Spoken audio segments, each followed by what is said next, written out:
Hello friends, welcome to my kitchen. இன்றைக்கி நம்ம என்ன பார்க்க போகிறோம்னா, சாஃப்டான இட்லி எப்படி செய்யலான்னு பார்க்கலாம் வாங்க. இங்கே பாருங்கள், இதால் 4 டம்ளர் ரேஷன் அரிசி எடுத்திருக்கேன், 3 டம்ளர் பச்சரிசி எடுத்திருக்கேன், 1 டம்ளர் உளுந்து. எனக்கு இங்கே வந்து ரேஷன் அரிசி தான் கிடைக்கும், அதனால நான் ரேஷன் அரிசி எடுத்திருக்கேன். உங்கள்கிட்ட இட்லி அரிசி இருந்துச்சுன்னா இட்லி அரிசி எடுத்துக்கோங்க, பச்சரிசி தேவைப்படாது. இட்லி அரிசி எடுத்திங்கன்னா ரேஷன் அரிசினாலும் நான் பச்சரிசி சேர்த்துருக்கேன். வெந்தயம் சேர்க்கலை, ஏன்னா எனக்கு இங்கே குளிர்னால வெந்தயம் சேர்த்தோம்னா காலையில் இட்லி வந்து கொஞ்சம் மஞ்சள் கலரில் இருக்கிற மாதிரி இருக்கும், அதனால நான் வெந்தயம் சேர்க்கலை. இங்கே பாருங்கள், தட்டைப்பயிறு, வெள்ளை தட்டைப்பயிறு ஒரு 2 ஸ்பூன் எடுத்து வச்சுருக்கேன். 4 டம்ளருக்கு வந்து 2 ஸ்பூன் எடுத்து வச்சுருக்கேன். இது போதும். இது வந்து உளுந்தோடு சேர்த்து அரைச்சிங்கன்னா உளுந்து நல்லா சாஃப்டாக வரும், இட்லியும் நல்லா சாஃப்டாக வரும், ரொம்ப டேஸ்ட்டாகவும் இருக்கும். இந்த தட்டைப்பயிறு வாசம்லாம் எதுவுமே தெரியாது. நீங்கள் ஒரு தடவை இந்த மாதிரி செஞ்சு பாருங்கள், இட்லி ரொம்பவே சாஃப்டாக இருக்கும், ஹோட்டல் இட்லி மாதிரி சாஃப்டாக இருக்கும். நான் நைட்டே நல்லா கழுவிட்டு ஊற வச்சுருக்கேன்.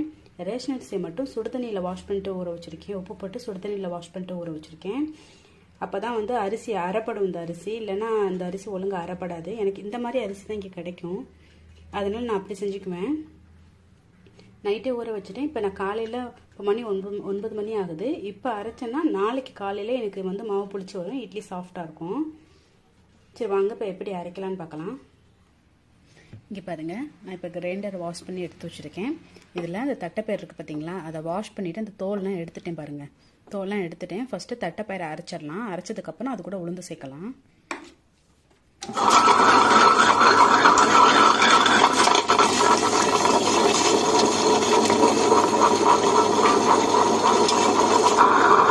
இங்கே பாருங்கள், தட்டைப்பயிறு ஓடிடுச்சு.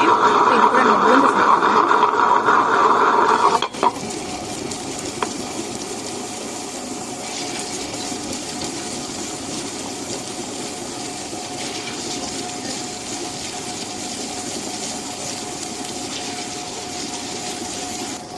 இங்கே பாருங்கள், உளுந்து ஓடிட்டு இருக்கு பாருங்கள். நீங்கள் வந்து கொஞ்சம் கொஞ்சமாக தண்ணி தெளித்து வடைக்கு அரைக்கிற மாதிரி அரைச்சி எடுத்துக்கோங்க. இங்கே பாருங்கள், உளுந்து சேர்த்துட்டேன்.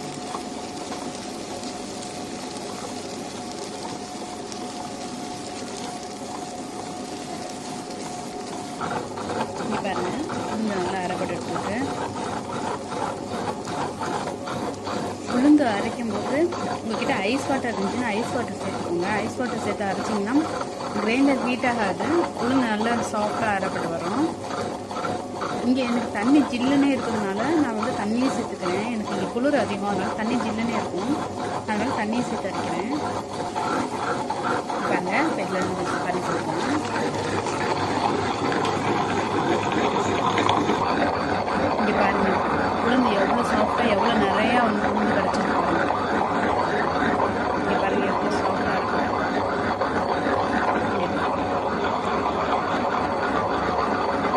இங்கே இந்த மாதிரி தட்டைப்பயிறு போட்டு அரைச்சிங்கன்னா உளுந்து நிறையாவும் கிடைக்கும், நல்லா சாஃப்டாகவும் இட்லி. சில உளுந்து வந்து கல் உளுந்து மாதிரி இருக்கும், ஒழுங்காக அரைப்படாது, ஒழுங்காக உளுந்து மேலே எலும்பி வராது. அந்த மாதிரி உளுந்துக்கெல்லாம் நீங்கள் இந்த மாதிரி தட்டைப்பயிறு சேர்த்து அரைச்சிங்கன்னா இட்லி நல்லா சாஃப்டாக இருக்கும். இப்போ உளுந்து அள்ளியெல்லாம் நல்லா சாஃப்டாக அரைப்பட்டு வச்சுக்கோங்க. பாருங்கள், உளுந்து அள்ளியெல்லாம்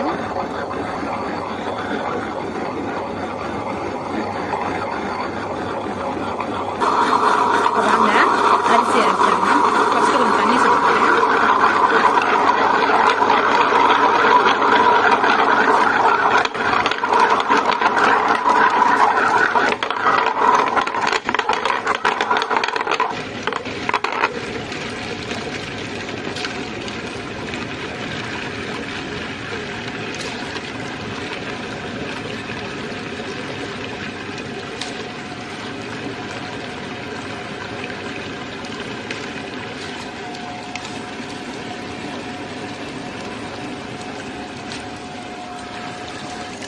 இங்கே பாருங்கள், அரிசி சேர்த்துக்கிறேன். அரிசி ஓடிட்டுருக்கு. நீங்கள் பார்க்கும்போது தெரியும், இந்த அரிசி வந்து தண்ணி மட்டும் தண்ணியாக தெரியுது பாருங்களேன்.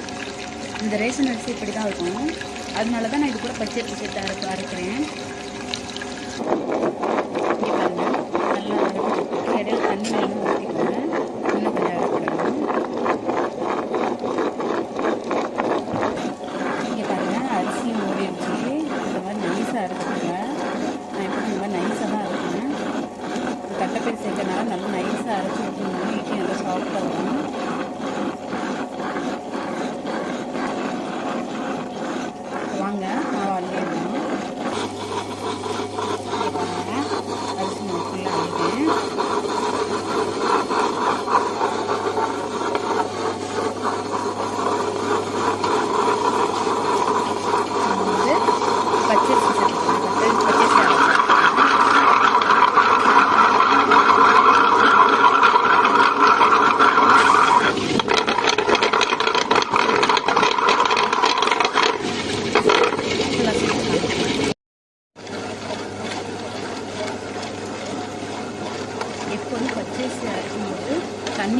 அதிகமாக சேர்த்துறாதீங்க, தண்ணி அதிகமாக தேவைப்படாது பச்சரிசிக்கு.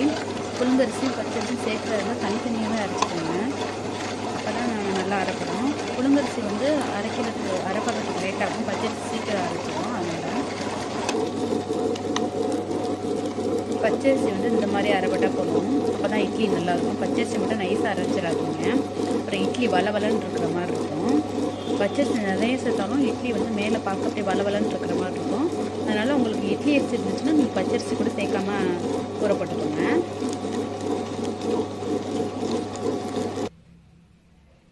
இங்கே பாருங்கள், மாவு அரைச்சிட்டேன். எனக்கு எவ்வளோ மாவு கிடச்சிருக்கு பாருங்கள், இது ஃபுல்லாக இருக்குது. இப்போ கலக்கிட்டு நான் 2 பாத்திரத்துக்கு மாற்றி வச்சுருவேன். எனக்கு நைஸ் உப்பு தான் கிடைக்குதுன்னா நான் வந்து நைஸ் உப்பே சேர்த்துக்கிறேன். உங்கள்கிட்ட கல் உப்பு இருந்துச்சுன்னா நீங்கள் கல் உப்பே சேர்த்துக்கோங்க.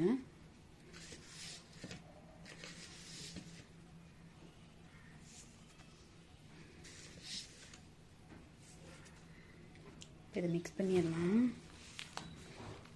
பாருங்கள் எப்படி இருக்குது பாருங்கள் மாவு.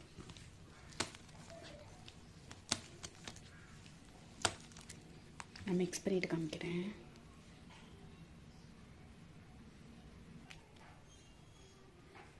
இங்கே பாருங்கள்,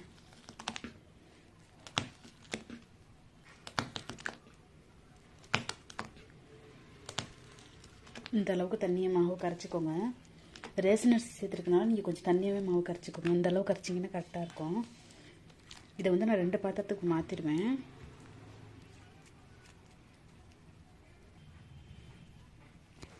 இங்கே பாருங்கள், நான் 2 பாத்திரத்துக்கு மாற்றிட்டேன். இதை ஃப்ரிட்ஜில் வச்சுருவேன். 2 நாள் கழிச்சு எடுத்து தான் நான் இதை வெளில வச்சுக்குவேன். இதை வந்து இப்போ வெளியில் வச்சு நான் வெயிலில் வைக்கணும். வெயிலில் வச்சு தான் நாளைக்கு எனக்கு மாவு புளிச்சு வரும். ஏன்னா இங்கே குளிர். வெயிலில் வச்சு நாளைக்கு புளிச்சு வந்தோன்னா நான் உங்களுக்கு இட்லி செஞ்சு காமிக்கிறேன் எப்படி இருக்குது பாருங்கள். இங்கே பாருங்கள், இன்னொரு மெத்தட் சொல்கிறேன் பாருங்கள். இங்கே பாருங்கள், இந்த ஒரு பவுலில் தண்ணி வச்சுருக்கேன் பார்த்தீங்களா, இதில் இந்த மாவு விட்டிங்கன்னா மாவு மேலே வந்துருக்குதா. இப்படி ஆயிடுச்சுன்னா உங்களுக்கு வந்து உளுந்து அரிசிலாம் கரெக்டாக இருக்குன்னு அர்த்தம். இட்லி நல்லா சாஃப்டாக வரணும் அர்த்தம். இட்லி நல்லா சாஃப்டாக வரும் இந்த மாதிரி வந்துச்சுன்னா. நாளைக்கு காலையில் பார்க்கலாம். Hello friends, welcome to my kitchen. நேற்று நான் மாவு அரைச்சதை காமிச்சேன். இப்போ வாங்க மாவு எப்படி பொங்கியிருக்குன்னு பார்க்கலாம். இங்கே பாருங்கள் எப்படி பொங்கியிருக்கு பாருங்கள். நீங்கள் எவ்வளோ கலக்கிட்டு ஊற்றினாலும் அந்த தட்டைப்பயிறு போட்டு அரைக்கிறது மாவு இட்லி வந்து ரொம்ப சாஃப்டாக இருக்கும். நீங்கள் பாருங்கள், நான் எப்படி கலக்கிறேன் பாருங்கள். இட்லி ஊற்றி காமிக்கிறேன் பாருங்கள் எவ்வளோ சாஃப்டாக இருக்குன்ட்டு. சரியான குளிர் இங்கே. இந்த குளிர்லேயே மாவு எப்படி பொங்கியிருக்கு பாருங்கள். சரி வாங்க, இன்றைக்கி என்ன டிஃபன் பார்க்கலாம். இன்றைக்கி நான் என்ன செய்ய போகிறேன்னா இட்லி, சாம்பார், வடை, தேங்காய் சட்னிக்கு எடுத்து வச்சுருக்கேன். வாங்க பார்க்கலாம். நம்ம ஃபஸ்ட்டு சாம்பார் வைக்கிறதுக்கு குக்கரில் பருப்பு வச்சுக்கலாம். இந்த பருப்பு வந்து டக்குன்னு வெந்து வராது, வேகிறதுக்கு லேட் ஆகும். அதனால அதில் நான் வந்து மசாலா உப்பு சேர்க்காம தான் வேக வைப்பேன். இப்போ தக்காளி பழம் சேர்த்துருக்கேன், பூண்டு, பச்சை மிளகாய், வெங்காயம், மஞ்சத்தூள், கொஞ்சம் பெருங்காயத்தூள் எடுத்திருக்கேன். இதெல்லாம் சேர்த்து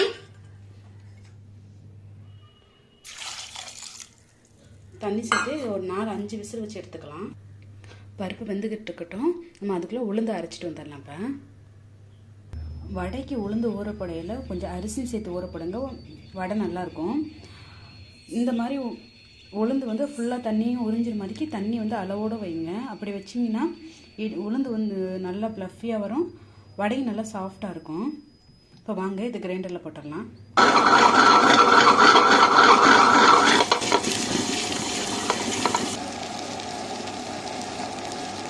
வடைக்கு மாவு அரைக்கும்போது தண்ணி வந்து கொஞ்சம் தெளிச்சு அரைச்சிக்கோங்க நைஸாக.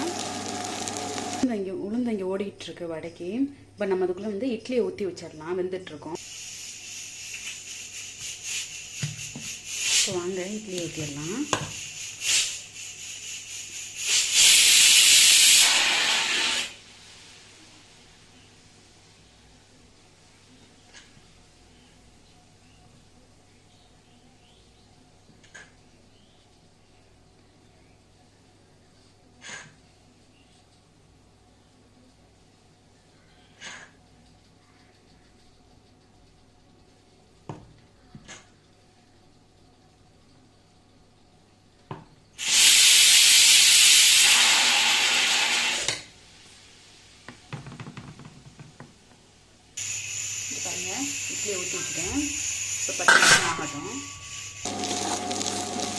பாருங்கள் எவ்வளோ டைட்டாக ஓடிட்டுருக்கு.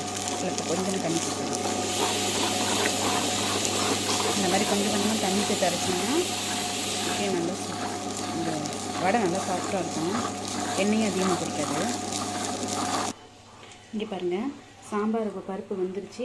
காய்கறி வந்து உங்கள் விருப்பப்படி எடுத்துக்கோங்க. நான் கத்தரிக்காய், அவரைக்காய், அப்புறம் பீன்ஸு, உருளைக்கிழங்கு, காலிஃப்ளவர் எடுத்திருக்கேன். முள்ளங்கியும் எடுத்திருக்கேன். வெங்காயம் கட் பண்ணி வச்சுருக்கேன். மல்லித்தூள், மிளகாத்தூள் எடுத்திருக்கேன். நான் மல்லித்தூளே மிளகு, சீரகம், சோம்பு, அப்புறம் கருவேப்பிலை, தேங்காய் எல்லாம் சேர்த்து அரைச்சிருக்கனால நான் சாம்பார் பவுடர் சேர்க்க போகிறதில்ல. நீங்கள் வேணால் சாம்பார் பவுடர் சேர்த்துக்கோங்க. அப்புறம் கடுகு, சீரகம் எடுத்து வச்சுருக்கேன். இப்போ வாங்க செஞ்சிடலாம். எண்ணெய் காஞ்சிடுச்சு.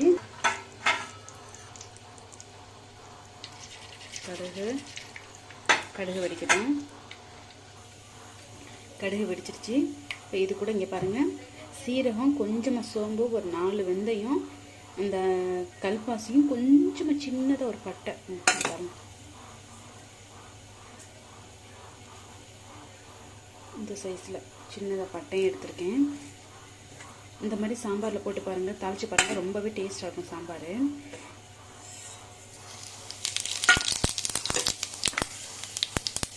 இது கூட ஒரு முள்ளங்கி சேர்க்கலாம்.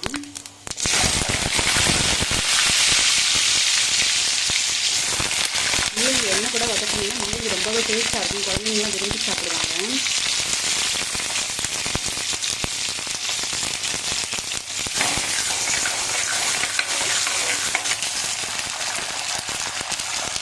கருவேப்பிலை,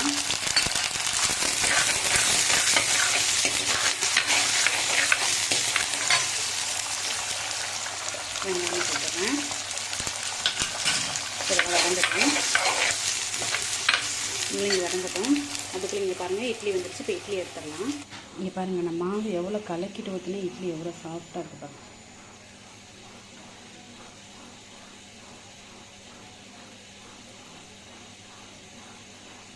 இது தெரியுதானு இதில் ரொம்பவே சாஃப்டாக இருக்கும். இட்லி ரொம்பவே சாஃப்டாக இருக்கும். தோசையும் ரொம்பவே டேஸ்ட்டாக இருக்கும். நீங்கள் இந்த மாதிரி கொஞ்சமாக தட்டைப்பயிறு போட்டு அரைச்சி பாருங்கள், ரொம்பவே டேஸ்ட்டாகவும் இருக்கும், சாஃப்டாகவும் இருக்கும். ஹோட்டல் இட்லி மாதிரியே இருக்கும். இங்கே பாருங்கள், முள்ளங்கி வதங்கிடுச்சு. இப்போ இது கூட காய்கறியும் சேர்த்துக்கலாம்.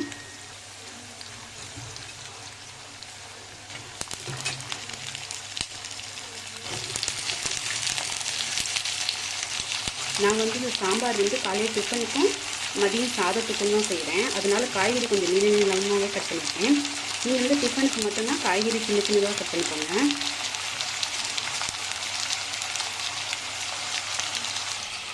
இங்கே பாருங்கள், பருப்பு நல்லாவே வெந்து வந்துருச்சுங்க. இது கூட தண்ணி சேர்த்து வச்சிடலாம். காய்கறிக்கு வந்து உப்பு சேர்த்துடலாம்.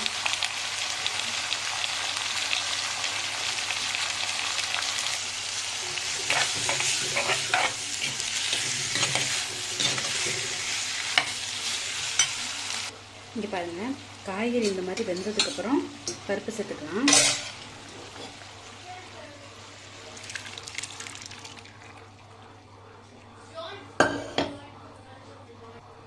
இப்போ இது கூடயே மல்லித்தூள் அதிகமாக சேர்க்காதீங்க, பருப்பு திக்னஸ் கொடுக்கும். மல்லித்தூள் அதிகமாக சேர்த்திங்கன்னா சாம்பார் நல்லா இருக்காது. 1.5 ஸ்பூன் மட்டும் போதும். மிளகாத்தூள் 1 ஸ்பூன் சேர்த்துக்கிறேன். இப்போ வந்து தண்ணி சேர்த்து மிக்ஸ். இங்கே பாருங்கள், தண்ணி சேர்த்து மிக்ஸ் பண்ணிவிட்டு உங்களுக்கு எவ்வளோ தேவையோ அவ்வளோ தண்ணி சேர்த்துக்கோங்க. நான் மதியானம் சாதத்துக்கும் செய்கிறதுனால நான் வந்து இவ்வளோ தண்ணி சேர்த்துக்கிறேன். சாம்பார் வந்து ரொம்ப நேரம் கொதிக்கக்கூடாது. மசாலா ரொம்ப கொதிச்சிருச்சுன்னா வாசமாக இருக்காது. அதனால தான் நான் காய்கறி வந்து எண்ணெயிலே வேக வச்சுட்டேன். எண்ணெயில் வெந்துருச்சு காய்கறி. இப்போ இது ரெண்டும் சேர்த்து கொஞ்ச நேரம் கொதிச்ச போதும், 5 நிமிஷம் கொதிச்ச போதும். கொதிக்கட்டும். பாருங்கள், சாம்பார் கொதிக்கிறதுக்கு முன்னாடி அதுக்கு தேவையான உப்பு போட்டுக்கோங்க. காய்கறி வதங்கும்போது உப்பு போட்டுக்கோம். பருப்பு தூளுக்கெல்லாம் கொஞ்சம் உப்பு சேர்த்துக்கோங்க. இப்போ சாம்பார் கொதிக்கட்டும். இங்கே பாருங்கள், உளுந்து ஓடிடுச்சு. இப்போ உளுந்து அள்ளியெல்லாம் நான் வந்து கட்டி பெருங்காயம் வச்சுருக்கனால உளுந்து அரைக்கும் போதே கொஞ்சமாக பெருங்காயத்தூள் சேர்த்துக்கிறேன். இங்கே பாருங்கள், மாவு அரைச்சிட்டு வந்துட்டேன் வடைக்கு. அதில் கொஞ்சமாக சீரகம் சேர்த்துருக்கேன். இப்போ சீரகம் சேர்த்துருக்கேன். அடுத்து வந்து இஞ்சி, பச்சை மிளகாய், வெங்காயம், கொத்தமல்லி தழை, கருவேப்பிலை எடுத்து வச்சுருக்கேன். இதெல்லாம் இது கூட சேர்த்துக்கலாம்.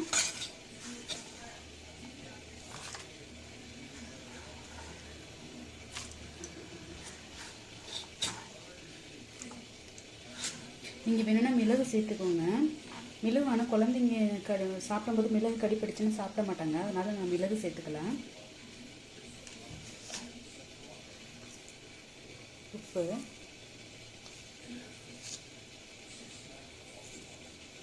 இப்போ வந்து இதை நல்லா மிக்ஸ் பண்ணிடலாம். நான் இப்போ மிக்ஸ் பண்ணிவிட்டு காமிக்கிறேன்.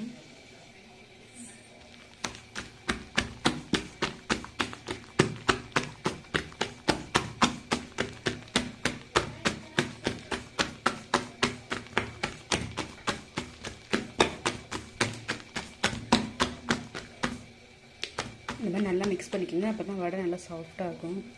இங்கே பாருங்கள், இப்படி இருக்கணும் மாவு.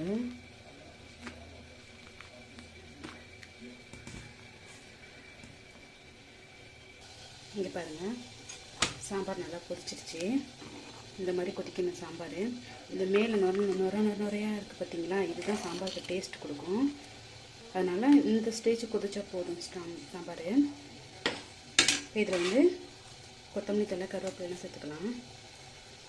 பச்சை மிளகாயும் சேர்க்குறேன். நல்லா வாசமாக இருக்கும். கொதிக்கும்போது சேர்த்திங்கன்னா அடுப்பு ஆஃப் பண்ணிடலாம். இந்த மாதிரி செஞ்சு பாருங்கள், சாம்பார் ரொம்பவே டேஸ்ட்டாக இருக்கும்.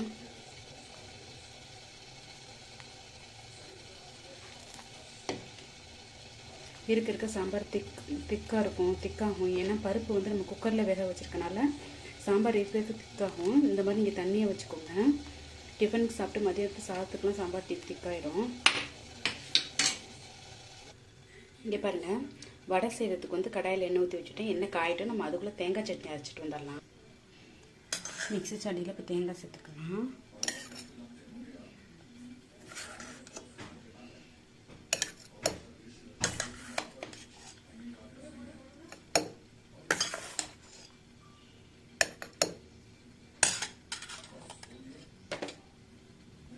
தேங்காய் கூட கொஞ்சம் அந்த இவ்வளோக்கு சீனி சேர்த்துக்கோங்க, சட்னி நல்லாயிருக்கும்.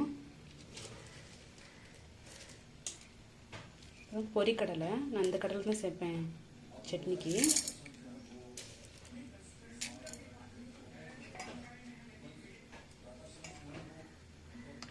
பூண்டு ஒரு பல் பூண்டு, பச்சை மிளகாய் 4 பச்சை மிளகாய் சேர்த்துக்கிறேன். இப்போ நம்ம இதை வந்து அரைச்சிட்டு வந்துடலாம். தண்ணி சட்னி அரைச்சாச்சு. அது கூட வந்து உப்பு சேர்த்துக்கலாம்.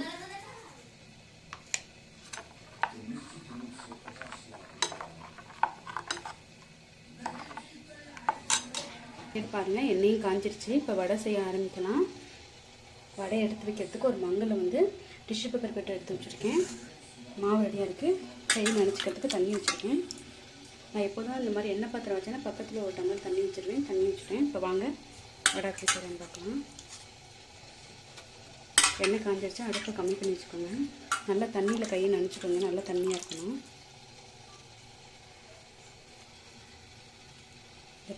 மாவு கொஞ்சமாக எடுத்துகிட்டு விட்டுட்டு ஹோல் போட்டுட்டு திரும்பவும் தண்ணியில் மாவு எடுத்துக்கணும். ஹோல் பண்ணிவிட்டு நடுவில் ஒரு ஓட்டை போட்டு சேர்க்க வேண்டியதான். ஹோல் பண்ணிவிட்டு நடுவில் ஒரு ஹோல் போட்டு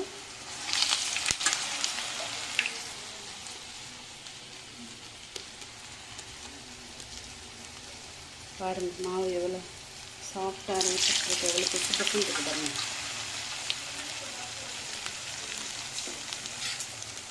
நான் வந்து கரண்டி யூஸ் பண்ண போகிறது கிடையாது. இந்த மாதிரி கம்பி எடுத்து வச்சுருக்கேன். இதுதான் உங்களுக்கு பாருங்கள், இந்த மாதிரி திருப்பி வருது பக்கத்தையாகுங்கிறத. இந்த சைடு செவந்துட்டோம், இந்த சைடு எப்படி திருப்பி எடுக்கலாம்.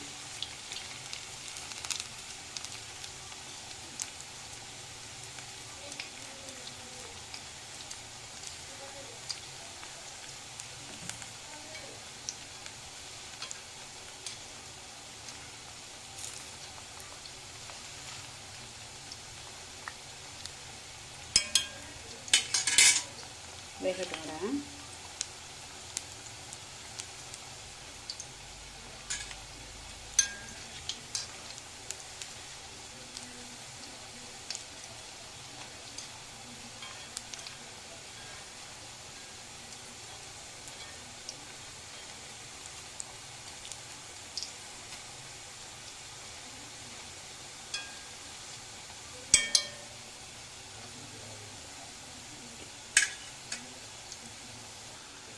இங்கே பாருங்கள், வடை நல்லா செவந்து வெந்துருச்சு வடை.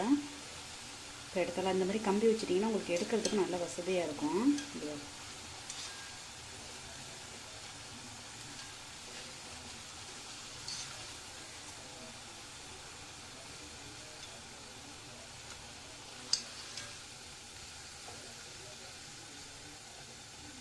அவ்வளோதான், வடை ரெடி ஆகிடுச்சு.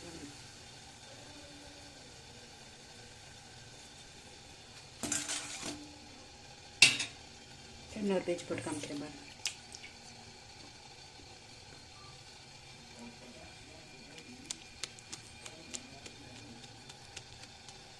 நல்லா விட்டுட்டு நடுவில் ஒரு ஹோல் போட்டு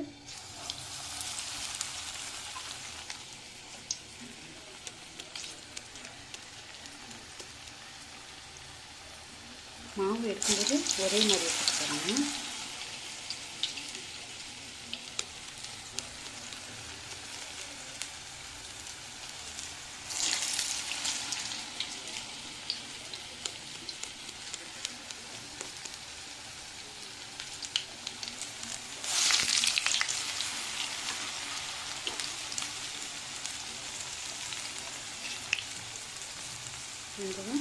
ஈஸியாக கம்பி வச்சுட்டு இந்த மாதிரி கம்பி வச்சிங்கன்னா உங்களுக்கு திருப்பி விடுறதுக்கு வசதியாக இருக்கும்.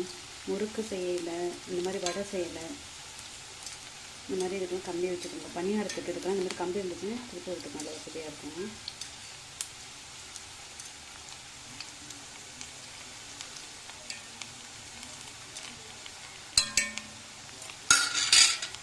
இங்கே பாருங்கள், இந்த சைடு வடை வந்துட்டுருக்கு. இந்த சைடு வந்து தேங்காய் சட்னி காமிச்சிடலாம்.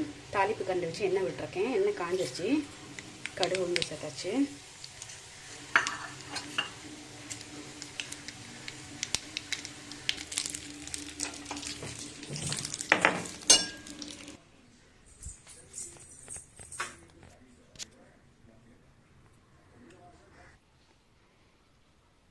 இங்கே பாருங்கள் ஃப்ரெண்ட்ஸ், ரெடி ஆகிடுச்சு வடை.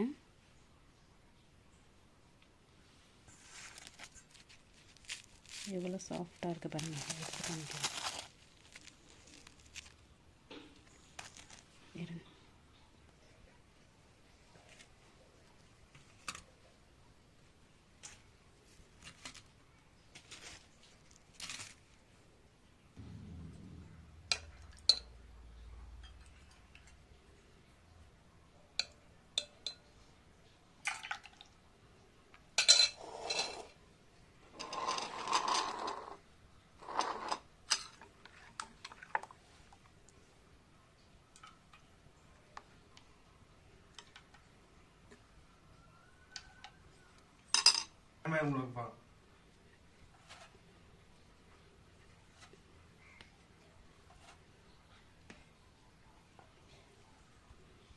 இங்கே பாருங்கள், இட்லி வடை சாம்பார்லாம் ரெடி ஆயிடுச்சு. உங்களுக்கு இந்த வீடியோ பிடிச்சிருந்துச்சுன்னா லைக் பண்ணுங்கள், ஷேர் பண்ணுங்கள், கமெண்ட் பண்ணுங்கள். கண்டிப்பாக சப்ஸ்கிரைப் பண்ணுங்கள்.